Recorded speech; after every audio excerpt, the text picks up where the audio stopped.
அண்மைச் செய்தி.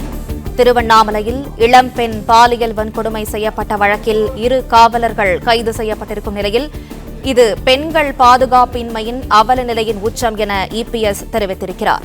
பெண்கள் பாதுகாப்பின்மை எனும் அவல நிலையின் கொடூர உச்சம் இது என்னும் எடப்பாடி பழனிசாமி தெரிவித்திருக்கிறார். திருவண்ணாமலையில் இளம்பெண் பாலியல் வன்கொடுமை செய்யப்பட்ட வழக்கில் 2 காவலர்கள் கைது செய்யப்பட்டிருக்கும் நிலையில் பெண்கள் பாதுகாப்பின்மை எனும் அவல நிலையின் கொடூர உச்சம் இது என எடப்பாடி பழனிசாமி தெரிவித்திருக்கிறார். பெண்கள் பாதுகாப்பை உறுதி செய்ய வேண்டிய காவலர்களாலே பெண்ணுக்கு நேர்ந்த இக்கொடுமைக்கு முதல்வர் என்ன பதில் வைத்துள்ளார் என்றும் எடப்பாடி பழனிசாமி கேள்வி எழுப்பியிருக்கிறார்.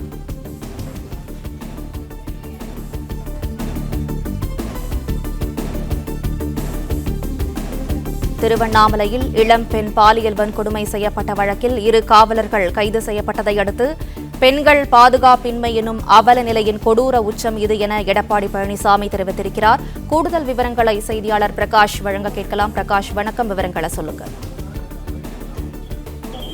திருவண்ணாமலை ஏங்கல் புறவழிச்சாலை தோப்பு பகுதியில் கிழக்கு காவல் நிலைய காவலர்களான சுரேஷ்ராஜ், சுந்தர் ஆகியோர் இளம் பெண்ணை அவர் சகோதரி கண்முன்னே கொடூரமாக பாலியல் வன்கொடுமைக்கு ஆளாக்கியதாக வரும் செய்தி அதிர்ச்சி அளிப்பதாக எடப்பாடி பழனிசாமி தெரிவித்திருக்கிறார்.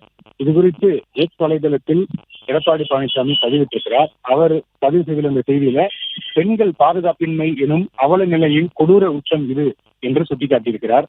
பெண்கள் பாதுகாப்பை உறுதி செய்ய வேண்டிய காவலர்களாலே பெண்ணுக்கு நேர்ந்த இந்த கொடுமை, இந்த பொம்மை முதல்வர் என்ன பதில் வைத்திருக்கிறார், இந்த சம்பவத்துக்கு முதலமைச்சர் ஸ்டாலின் என்ன பதில் வைத்திருக்கிறார் என்று எடப்பாடி பழனிசாமி கேள்வி எழுப்பியிருக்கிறார். இந்த வெட்கக்கேடான நிலைக்கு முதலமைச்சரின் திமுக அரசு தலைகுனிய வேண்டும் என்று எடப்பாடி பழனிசாமி தெரிவித்திருக்கிறார். மக்களுக்கு அரணாக இருக்க வேண்டிய காவல்துறையிடம் இருந்தே தங்களை காப்பாற்ற வேண்டிய நிலைக்கு பெண்களை தள்ளிய ஸ்டாலின் மாடல் திமுக அரசுக்கு எனது கடும் கண்டனம் தெரிவிப்பதாக எடப்பாடி பழனிசாமி தெரிவித்திருக்கிறார்.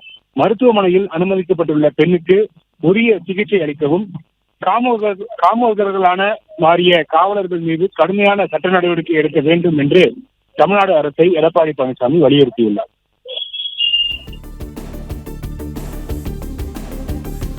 விவரங்களுக்கு நன்றி பிரகாஷ்.